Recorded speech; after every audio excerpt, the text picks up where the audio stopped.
Hello friend, this is Shalini Srivastava. स्वागत है आपका टीचिंग लर्नर्स में। फ्रेंड्स, हम आज स्टैटिक जीके में हम इस समय भारत के यातायात परिवहन पढ़ रहे हैं। तो हमने इससे पहले नेशनल हाईवेज, रेल परिवहन, ठीक है, सड़क परिवहन में नेशनल हाईवेज, रेल परिवहन और वायु परिवहन पढ़ लिया था। तो आज हम जल परिवहन पढ़ेंगे। ओके, इससे पहले हमने पढ़ लिया था। और स्टैटिक जीके का आपका सिलेबस वाइज टॉपिक चल रहा है। एक एक टॉपिक आपका सिलेबस वाइज ही उठा जा रहा है। अच्छे से पढ़ते रहिए। आपके अगर सिलेबस से सारा टॉपिक हम पढ़ा रहे हैं, इससे एक भी क्वेश्चन बाहर नहीं जाएगा अगर सिलेबस से आता है। ओके, तो हम देखते हैं कि जल परिवहन क्या होता है। ओके, तो हम देखते हैं कि भारत के तो हम देखते हैं इसमें जल परिवहन में हम देखते हैं कि भारत के व्यापार का 95% हिस्सा क्या होता है। भारत के व्यापार का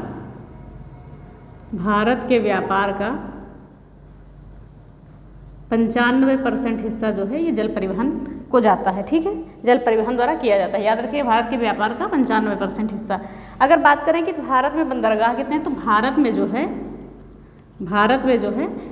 13 क्या है, बड़े बंदरगाह हैं। ओके, 13 क्या है, बड़े बंदरगाह हैं, जिनमें से हम देख रहे हैं 6 कहाँ पे हैं। 6 हैं पश्चिमी तट पर, 6 है पूर्वी तट पर। कहाँ पर हैं? 6 कहाँ है? पश्चिमी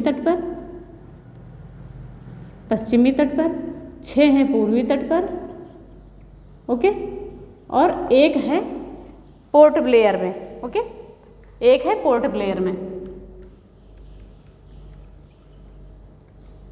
तो हमने देखा कि भारत के व्यापार का जो है 95% हिस्सा जो है जल परिवहन के द्वारा जाता है। ठीक है, और भारत में 13 क्या है, बड़े बंदरगाह हैं और 200 छोटे बंदरगाह हैं। लगभग 200 जो हैं ये छोटे बंदरगाह हैं।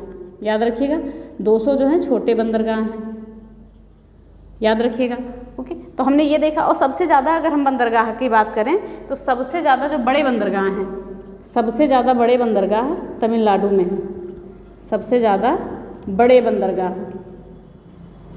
ओके, सबसे ज़्यादा जो बड़े बंदरगाह हैं ये हैं तमिलनाडु में। अगर छोटे बंदरगाह की बात करें कि सबसे ज़्यादा छोटे बंदरगाह कहाँ हैं, तो ये है महाराष्ट्र में। ओके, महाराष्ट्र में टोटल कितने, 48 बंदरगाह। तो हमने क्या देखा कि 13 बड़े बंदरगाह हैं, 200 से छोटे बंदरगाह हैं, और सबसे ज़्यादा जो बड़े बंदरगाह हैं तमिलनाडु में, और सबसे ज़्यादा छोटे बंदरगाह कहाँ हैं, महाराष्ट्र में हैं।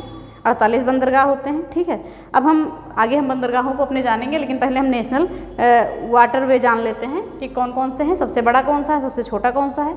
ओके, तो इसको हम मिटा के देख लेते हैं। तो हम देखते हैं कि भारत के राष्ट्रीय जल मार्ग कौन कौन से हैं। तो नेशनल वाटरवे, ठीक है, प्रयाग से हल्दिया, ठीक है, 1 नेशनल वाटरवे 1, ये क्या है, प्रयाग से हल्दिया है। ये सबसे लंबा मार्ग है। याद रखिएगा, सबसे लंबा मार्ग है ये, सबसे लंबा मार्ग है, पूछा जाता है सबसे लंबा मार्ग। ठीक है, जलमार्ग ये होता है, मोस्ट इंपॉर्टेंट है, ये कई एग्जामों में पूछा जा चुका है। याद रखिएगा, NWA कहाँ से कहाँ तक, प्रयाग से हल्दिया भागीरथी नदी हुगली तट पर। ठीक है, फिर NW2 ये भी बहुत पूछा जाता है, नेशनल वाटरवे 2, ये भी बहुत ज़्यादा पूछा जाता है, सदिया से धुबरी तक यानी असम में, ब्रह्मपुत्र नदी पर। ठीक है, ब्रह्मपुत्र नदी पर ये भी बहुत ज़्यादा पूछा जाता है, बहुत ज़्यादा मोस्ट इंपॉर्टेंट है दोनों। NW1 प्रयाग से हल्दिया, NW2 सदिया से धुबरी तक जाता है। ये याद रखिएगा, दोनों बहुत ज़्यादा पूछे जाते हैं। फिर उसके बाद आता है नेशनल वाटरवे 3 यानी NW3 कोल्लम से कोट्टापुरा जाता है। NW4 काकीनाडा से पांडुचेरी जाता है। NW5 तलचर से धमरा जाता है, ब्राह्मणी नदी पर जाता है। ठीक है, और NW6 जो है लखीमपुर से भांगा की तरफ जाता है। और ये जो हमारे दो हैं NW1 NW2 बहुत ही इंपॉर्टेंट है, मोस्ट इंपॉर्टेंट है, ये पूछे भी जाते हैं। इन दोनों को अच्छे से याद कर लीजिएगा। ठीक है, फिर NW3 हमने देख लिया, NW4 NW5 और NW6 से नोट कर लीजिएगा। ओके, फिर हम देखते हैं एक होता है सागरमाला परियोजना, जो हमने लिखा है यहाँ पे, ये क्या है, इसके बारे में हम जान लेते हैं। तो इस परियोजना के अंतर्गत ये बताया था कि देश के जो सभी बंदरगाह हैं इनको आपस में जोड़ने की बात की गई थी इसमें। ठीक है, आपस में जोड़कर नई तकनीकों से व्यापार करने की बात की गई थी, और व्यापारों को बढ़ावा देने और तकनीकों को पूर्ण करने का ये था कि सभी बंदरगाहों को एक साथ जोड़ा जाए और सभी तकनीकों से परिपूर्ण व्यापार को बढ़ावा दिया जाए। तो ये जो शुरुआत इसकी की थी 15 अगस्त इसकी की थी अटल बिहारी वाजपेयी जी ने। ठीक है, 15 अगस्त 2003 में, 15 अगस्त 2003 में वाजपेयी जी ने शुरू की थी। फिर इससे दोबारा शुरुआत इसकी की गई 2014 में, 2014 में PM मोदी के द्वारा। ठीक है, PM मोदी के द्वारा मेक इन इंडिया के तहत, मेक इन इंडिया प्रोग्राम के तहत इसकी शुरुआत की गई, याद रखिएगा। तो सागरमाला परियोजना क्या है, सभी बंदरगाहों को जोड़ना, व्यापार को बढ़ावा देना, तकनीकों को बढ़ावा देना। ये वाजपेयी जी ने 15 अगस्त 2003 को शुरू किया था। उसके बाद जो है इसकी शुरुआत 2014 में पीएम मोदी के द्वारा मेड इन इंडिया के तहत शुरू की, लेकिन इसको मंजूरी मिली थी 25 मार्च 2015 को। 25 मार्च 2015 को मंजूरी मिली थी। तो ये ओवरऑल हमने समझा दिया आपको। अब हम देखते हैं अपने प्रमुख बंदरगाहों के बारे में। ओके, अब हम देखते हैं प्रमुख बंदरगाहों के बारे में। तो पहला हमारा बंदरगाह आता है मुंबई। ठीक है, ये क्या है, एक प्राकृतिक बंदरगाह है। क्या है ये, एक प्राकृतिक बंदरगाह है, प्राकृतिक बंदरगाह। ओके, याद रखिएगा। ये क्या है, पूछा जाता है प्राकृतिक बंदरगाह कौन से ऑप्शन में दे देता है, तो ये क्या है, प्राकृतिक बंदरगाह है। अगर बात की जाए कि देश का सबसे बड़ा बंदरगाह है, देश का सबसे बड़ा बंदरगाह है, क्या है, देश का सबसे बड़ा बंदरगाह है। फिर उसके बाद आता है न्हावा शेवा, इसका नया नाम है जवाहरलाल नेहरू बंदरगाह। ठीक है, जवाहर लाल नेहरू बंदरगाह इसका नया नाम है। ओके, तो देख लिया हमने, मुंबई जो है प्राकृतिक बंदरगाह है, सबसे बड़ा बंदरगाह है भारत का, और न्हावा शेवा यानी जवाहरलाल नेहरू बंदरगाह है। ओके, ये भी कहाँ है, मुंबई में है। ओके, ये मुंबई में है ये बंदरगाह। ओके, फिर हम देखते हैं आगे। ये जो है, ये बंदरगाह जो है सूती वस्त्र का निर्यात किया जाता है। इस बंदरगाह के द्वारा क्या किया जाता है, सूती वस्त्र का निर्यात किया जाता है। ठीक है, सूती वस्त्र का निर्यात किया जाता है। जितना मोस्ट इंपॉर्टेंट है उतना ही बता रहे हैं। फिर अगला आता है कलकत्ता या हल्दिया। ठीक है, कलकत्ता या हल्दिया, इसका जो है पृष्ठ प्रदेश सबसे अधिक है। क्या है, इसका जो है पृष्ठ प्रदेश सबसे अधिक है, बंदरगाह का पृष्ठ प्रदेश सबसे अधिक है। ओके, और अगर बात करें कलकत्ता और हल्दिया, इसका पृष्ठ प्रदेश हमने देखा कि सबसे अधिक है। और फिर बात करें कौन सा बंदरगाह है, तो ये है एक ज्वारीय बंदरगाह। क्या है ये, ज्वारीय बंदरगाह, याद रखिएगा, ज्वारीय बंदरगाह, ज्वारीय बंदरगाह याद रखिएगा। पूछा जा सकता है कि बड़े बंदरगाहों में कौन सा ज्वारीय बंदरगाह है, तो कलकत्ता से हल्दिया क्या है, ज्वारीय बंदरगाह है। कलकत्ता या हल्दिया, ठीक है, ज्वारीय बंदरगाह है। और ये जो है पहला बंदरगाह है जो नदी पर स्थित है। कौन सा, ये एक पहला बंदरगाह ऐसा है, पहला बंदरगाह वो है जो नदी पर स्थित है, नदी पर स्थित पहला बंदरगाह है। तो हमने क्या देखा, कलकत्ता या हल्दिया बंदरगाह के बारे में, तो हमने देखा कि ये क्या है, इसका पृष्ठ प्रदेश सबसे अधिक है, और ये एक ज्वारीय बंदरगाह है। ये एक पहला ऐसा बंदरगाह है जो नदी पर स्थित है। तो हमने इसके बारे में देख लिया। फिर आगे आते हैं चेन्नई।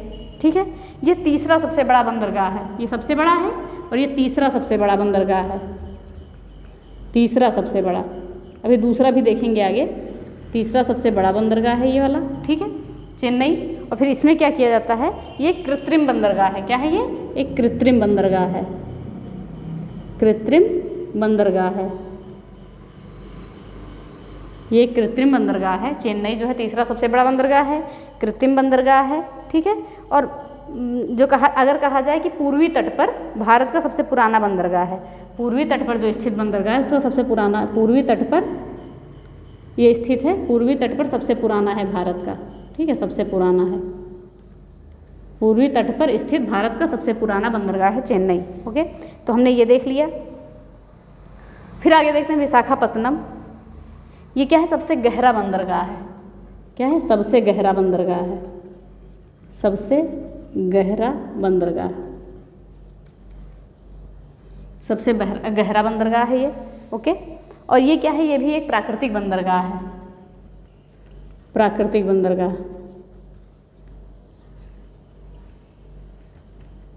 ओके, तो हमने क्या देखा, विशाखापत्तनम क्या है, सबसे गहरा बंदरगाह है और एक प्राकृतिक बंदरगाह है ये। ओके, और अगर बात किया जाए तो यहाँ से क्या है, जलयानों का निर्माण तथा मरम्मत का कार्य होता है। क्या होता है, जलयानों की मरम्मत और निर्माण का कार्य होता है। ओके, एक मिनट, हाँ, जलयानों का निर्माण और मरम्मत का कार्य, जलयान जो है इनका निर्माण और मरम्मत का कार्य होता है यहाँ, निर्माण और मरम्मत। ओके, तो हमने क्या देखा कि सबसे बड़ा बंदरगाह है विशाखापत्तनम, सबसे गहरा बंदरगाह है, प्राकृतिक बंदरगाह है, और यहाँ क्या होता है कि जलयानों का निर्माण और मरम्मत किया जाता है। ओके, तो हमने ये देख लिया। फिर देखते हैं आगे हम, विशाखापत्तनम हो गया मेरा। ओके, और अगर बात की जाए तो यहाँ से लौह अयस्क जो है जापान को निर्यात किया जाता है। तो लिख देते हैं यहाँ से क्या है, लौह अयस्क जो है जापान को निर्यात किया जाता है, लौह अयस्क इस बंदरगाह से जापान को निर्यात होता है, जापान को निर्यात होता है। ओके, तो विशाखापत्तनम हो गया मेरा, हमने ये देख लिया। फिर आगे आता है पारादीप, ये क्या है? उड़ीसा में। उड़ीसा में क्या है? पारादीप बंदरगाह उड़ीसा में है। ओके, तो अगर इसकी बात करें तो ये क्या है? ये एक है प्राकृतिक बंदरगाह है। क्या है? प्राकृतिक बंदरगाह है, प्राकृतिक बंदरगाह है। ठीक है, और अगर इसके बारे में बात करते हैं तो ये कहा जाता है कि लौह अयस्क, इसका भी जापान को निर्यात किया जाता है, इसका भी जापान को निर्यात किया जाता है लौह अयस्क। इस बंदरगाह से लौह अयस्क जो है जापान को निर्यात करते हैं। ठीक है, इससे भी और विशाखापत्तनम से भी। ठीक है, और इसकी अगर स्थापना की बात करें तो 1962 में पारादीप इसकी स्थापना हुई थी, 1962 में। ओके, एक प्राकृतिक बंदरगाह है, पारादीप हमने देख लिया, उड़ीसा में है। फिर आते हैं एन्नौर पे। एन्नौर क्या है? ये तमिलनाडु में स्थित है और भारत का 12वां जो था, 13 बंदरगाह है लेकिन ये 12वां था। ठीक है, ये कहाँ है? तमिलनाडु में है। हम देख लेते हैं, तमिलनाडु में है ये। बाकी तो हम इधर जान ही गए, ये मुंबई में, ये मुंबई में, न्हावा शेवा कलकत्ता, कलकत्ता में है, चेन्नई, चेन्नई में है। ठीक है, और विशाखापत्तनम आंध्र प्रदेश में है। ओके, और पारादीप उड़ीसा में है, एन्नौर जो है तमिलनाडु में है। ओके, समझ में आ गया आपको? ठीक है, तो चेन्नई वाला ये तमिलनाडु लिख देते हैं यहाँ, तमिलनाडु। तमिलनाडु में हमने 3 बंदरगाह बताए थे, तो अभी मेरे एन्नौर और चेन्नई 2 हुए हैं। तो फिर हम एन्नौर अब देखते हैं ये क्या है कि ये तमिलनाडु में स्थित है, ये तो हमने देख लिया। और जो है चेन्नई है, एन्नौर जो है ये चेन्नई जो बंदरगाह है इसका भार कम करने के लिए इसको बनाया गया था। ठीक है, ये देश का प्रथम सबसे बड़ा कंप्यूटराइज्ड एवं निगमित बंदरगाह है। क्या है? देश का सबसे बड़ा, देश का प्रथम भी मान सकते हैं। ठीक है, देश का प्रथम सबसे बड़ा कंप्यूटराइज्ड, देश का प्रथम सबसे बड़ा कंप्यूटराइज्ड एवं निगमित पोर्ट है। ठीक है, एवं निगमित पोर्ट है, एवं निगमित पोर्ट है। कौन सा? एन्नौर। ओके, और यहाँ पे क्या है? इसे जो है एन्नौर, ये जो बंदरगाह है, इसे एशियाई विकास बैंक के सहायता से विकसित किया गया। ADB यानी कि एशियन डेवलपमेंट बैंक यानी एशियाई विकास बैंक की सहायता से विकसित किया गया है, की सहायता से। ओके, तो हमने ये कितने बंदरगाह देख लिए? 7। हम फिर से एक बार देख लेते हैं, ध्यान से देखिएगा। पहले देखा हमने मुंबई बंदरगाह, ये क्या है? एक प्राकृतिक बंदरगाह है। ठीक है, भारत का सबसे बड़ा बंदरगाह है। ओके, फिर देखा गया न्हावा शेवा जवाहरलाल नेहरू बंदरगाह, ये भी मुंबई में है हमारा। ठीक है, ये मुंबई में है और यहाँ से सूती वस्त्र का निर्यात किया जाता है, याद रखिएगा। फिर कलकत्ता या हल्दिया, इसका जो है पृष्ठ प्रदेश सबसे अधिक होता है, पृष्ठ प्रदेश सबसे अधिक होता है। ये पहला ऐसा बंदरगाह है जो नदी पर स्थित है, याद रखिएगा। नदी पर स्थित पहला बंदरगाह तो कलकत्ता बंदरगाह। ठीक है, और ये क्या है? एक ज्वारीय बंदरगाह है। क्या है ये? एक ज्वारीय बंदरगाह। हमने मुंबई को देखा है, ये प्राकृतिक बंदरगाह, याद रखिएगा। ये क्या है? ज्वारीय बंदरगाह है। फिर आते हैं चेन्नई पे, ये जो है तीसरा सबसे बड़ा बंदरगाह। सबसे बड़ा कौन सा है? मुंबई, और तीसरा सबसे बड़ा क्या है? चेन्नई बंदरगाह। यह एक कृत्रिम बंदरगाह है। क्या है ये? चेन्नई जो है एक कृत्रिम बंदरगाह है और यह पूर्वी तट पर स्थित भारत का सबसे पुराना बंदरगाह है। हमने बोला था ना कि पूर्वी तट पर 6 बंदरगाह स्थित हैं, तो उन्हीं 6 बंदरगाहों में से सबसे पुराना बंदरगाह है, पूर्वी तट पर स्थित है। फिर आते हैं विशाखापत्तनम बंदरगाह। ये क्या है? सबसे गहरा बंदरगाह है। विशाखापत्तनम क्या है? सबसे गहरा बंदरगाह है, आंध्र प्रदेश में है और ये एक प्राकृतिक बंदरगाह है, ये हमने देख लिया। और यहाँ से जलयान का निर्माण एवं मरम्मत की जाती है और यहाँ से जो है लौह अयस्क का जापान को निर्यात किया जाता है। तो हमने इतना देख लिया, इतना है। फिर आता है पारादीप जो उड़ीसा में है, ये बंदरगाह, ये एक प्राकृतिक बंदरगाह, ठीक है, जो लौह अयस्क को जापान निर्यात करता है। इसका स्थापना जो हुई थी, इसको बनाया गया था 1962 में। तो हम देख रहे हैं सारे हमारे प्राकृतिक बंदरगाह हैं, लेकिन एक कलकत्ता जो है ज्वारीय बंदरगाह है, ओके, और चेन्नई जो है कृत्रिम बंदरगाह है। ये दोनों याद रखिएगा, बाकी सारे लगभग प्राकृतिक हैं। अभी हम और देख लेते हैं कि फिर आगे आता है एन्नौर बंदरगाह जो तमिलनाडु में है। ये देश का सबसे बड़ा और पहला कंप्यूटराइज एवं निगमित पोर्ट है, ठीक है, कंप्यूटराइज एवं निगमित पोर्ट है, याद रखिएगा। निगमित बंदरगाह है, देश का सबसे बड़ा कंप्यूटराइज और निगमित बंदरगाह का है, एन्नौर है। ये एशियाई विकास बैंक की सहायता से विकसित किया गया है, एशियन डेवलपमेंट बैंक की सहायता से। तो आई होप आपको ये पूरा समझ में आ गया होगा, कोई दिक्कत नहीं हुई होगी। ओके, तो अब हम देख लेते हैं आगे। 7 हो गए हैं, 6 और बंदरगाह हमारे बच रहे हैं। अब हम देखते हैं आगे। ओके, तो आगे हमारा 8वें नंबर पे आता है। हमने 7 देख लिया था, तूतीकोरिन बंदरगाह। ये जो है तमिलनाडु में स्थित है। ओके, हमने देख लिया तमिलनाडु में है। ये क्या है? कृत्रिम बंदरगाह है। तो हमने तमिलनाडु के कितने बंदरगाह देख लिए? 3। पहला कौन सा देखा? एक एन्नौर देखा, एक तूतीकोरिन देखा, एक कौन सा देखा है तमिलनाडु का? एक चेन्नई देखा है। ओके, तो 3 हो गए तमिलनाडु का। तो ये क्या है? तूतीकोरिन एक है, कृत्रिम बंदरगाह है। ओके, याद रखिएगा। फिर आता है कांडला बंदरगाह। इसका नया नाम है दीनदयाल उपाध्याय बंदरगाह। ठीक है, नया नाम क्या है इसका? दीनदयाल उपाध्याय बंदरगाह। नया नाम याद रखिएगा, परिवर्तित नाम पूछा जाता है। नया नाम दीनदयाल उपाध्याय, दीनदयाल उपाध्याय। ओके, तो हमने ये देख लिया कांडला बंदरगाह जो गुजरात में है, इसका नया नाम क्या है? दीनदयाल उपाध्याय बंदरगाह। ये क्या है? एक प्राकृतिक बंदरगाह है। ये एक प्राकृतिक बंदरगाह है, प्राकृतिक बंदरगाह है। ओके, और अगर हम आगे बात करें तो ये जो है भारत का दूसरा सबसे बड़ा बंदरगाह है। क्या है? भारत का दूसरा सबसे बड़ा बंदरगाह है, दूसरा सबसे बड़ा। तो हमने पहला देखा मुंबई, तो दूसरा देख लिया कांडला, और तीसरा देखा था कौन सा? विशाखापत्तनम शायद देखा था। दूसरा सबसे बड़ा बंदरगाह, एक मिनट, दूसरा सबसे बड़ा बंदरगाह। तो हमने पहला देखा मुंबई, दूसरा कांडला देख लिया, और तीसरा शायद हमने कौन सा देखा था? चलिए देखते हैं आगे। तीसरा ध्यान नहीं आ रहा है, अभी बता देते हैं। ओके, चेन्नई देखा था, सॉरी, हाँ चेन्नई। तीसरा सबसे बड़ा बंदरगाह चेन्नई है। पहला मुंबई, दूसरा ये कांडला, और तीसरा चेन्नई। तो हमने कांडला बंदरगाह को देखा, नया नाम दीनदयाल उपाध्याय बंदरगाह है। ये प्राकृतिक बंदरगाह है, दूसरा सबसे बड़ा बंदरगाह है ये। ठीक है, उसके बाद आता है मरमुआ गोवा।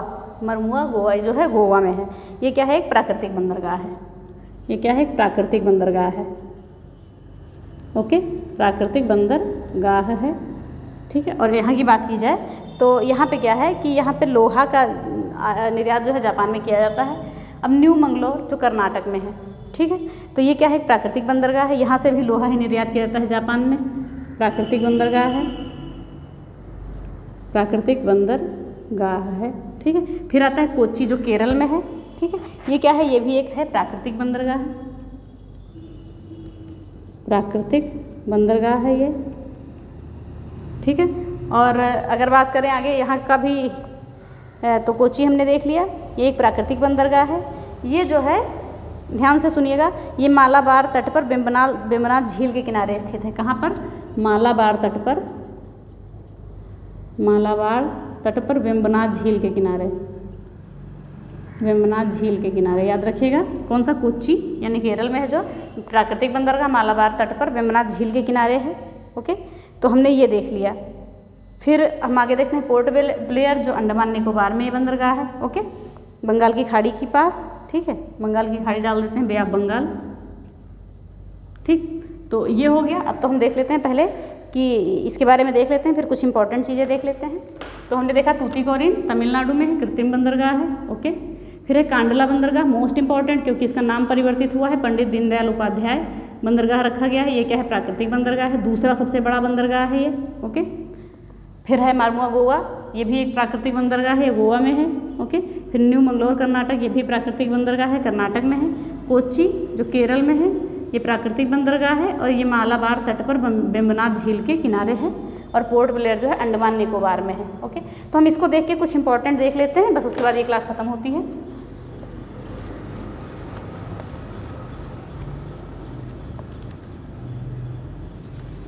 तो हमने आपको बताया था, ये जहाँ तक याद होगा जो हमने लिख दिया था वो ध्यान से देखिएगा, सुनिएगा। हमने आपको बताया था कि जो है देश का सबसे बड़ा बंदरगाह मुंबई बता चुके। ओके, इसको लिखने की ज़रूरत नहीं है। फिर देश के जो बंदरगाहों पर नियंत्रण है वो केंद्र सरकार करती है। ठीक है, जो बंदरगाहों पर नियंत्रण है, बंदरगाह पर नियंत्रण जो है ये केंद्र सरकार करती है। याद रखिएगा, ये चीज़ें याद रखिएगा। और जो छोटे बंदरगाह हैं उस पर राज्य सरकार नियंत्रण करती है। जो छोटे बंदरगाह हैं उन पर क्या है? राज्य सरकार करती है। ओके, तो एक बार हम और देख लेते हैं कि हमारे जो देश में जो बड़े बंदरगाह हैं उनका नियंत्रण क्या केंद्र सरकार करती है, जो बड़े बंदरगाह हैं। ओके, और जो छोटे बंदरगाह हैं उनका नियंत्रण क्या करती है? राज्य सरकार करती है। ठीक है, जबकि छोटे बंदरगाह जो हैं संविधान की समवर्ती सूची में शामिल हैं। जो छोटे बंदरगाह हैं ये क्या है? समवर्ती सूची में शामिल है। याद रखिएगा, समवर्ती सूची में। अगर पूछा जाए कि छोटे बंदरगाह किस सूची में शामिल है तो समवर्ती सूची में। याद रखिएगा, छोटे बंदरगाह जो हैं समवर्ती सूची में शामिल हैं, ठीक है, जिनका प्रबंधन क्या राज्य सरकार करती है छोटे बंदरगाहों का। ओके, तो हमने देखा फिर विशाखापत्तनम के बारे में हमने देख लिया था कि सबसे गहरा बंदरगाह, ये भी हम बता दिए थे, ठीक है। फिर आता है कोचीन शिपयार्ड का मुख्यालय कहाँ है, कोच्चि केरल में है। कोचीन, ये पूछा जाता है, कोचीन शिपयार्ड का हेडक्वार्टर कहाँ है, केरल में है। ये क्वेश्चन बहुत ज़्यादा पूछा जाता है, इम्पॉर्टेंट है, याद रखिएगा। तो ये कहाँ पर है, केरल में है। और इसकी स्थापना कब हुई थी, कोचीन शिपयार्ड की 1972 में। ओके, कोचीन शिपयार्ड की स्थापना 1972 में हुई थी। ये जो है देश के जहाज निर्माण और मरम्मत का कार्य करता है, उसका ये देश का सबसे बड़ी क्षमता वाला शिपयार्ड है, ठीक है। किसकी, जहाज की मरम्मत, जहाज की मरम्मत और निर्माण करता है, उसका सबसे बड़ी क्षमता वाला, मरम्मत और निर्माण की सबसे बड़ी क्षमता वाला यार्ड है, ठीक है, सबसे बड़ी क्षमता है इसकी। तो हमने ये देख लिया।